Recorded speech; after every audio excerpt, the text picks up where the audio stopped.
चोर शिपायाची मैत्री आहे. म्हणजे गुंडा आणि सत्ताधारी, त्या बीडमध्ये बाहेरचा कॉन्ट्रॅक्टर काम करू शकत नाही खंडणी दिल्याशिवाय. एक माणूस दाखवा जिथे ते परळीचं पॉवर प्रोजेक्ट आहे, थर्मल पॉवर, 50 लाखाचं काम करू शकत नाही 10% 15% कमिशन दिल्याशिवाय. पण तुम्ही आम्ही सोडणार नाही वगैरे म्हणून वेळ मानू नका. तर ही प्रवृत्ती ठेचण्यासाठी किती दिवस तुम्हाला लागतील याचं उत्तर गृहमंत्री आणि मुख्यमंत्र्यांनी दिलं पाहिजे.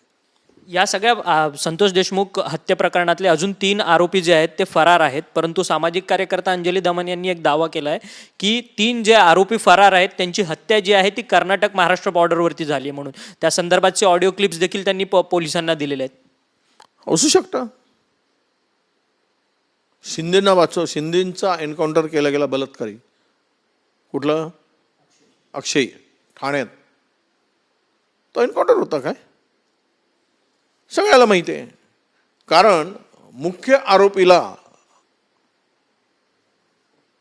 लपवण्यासाठी, त्याचं पाप झाकण्यासाठी, त्याला प्रोटेक्शन देण्यासाठी मोहरे गायब केले जातात.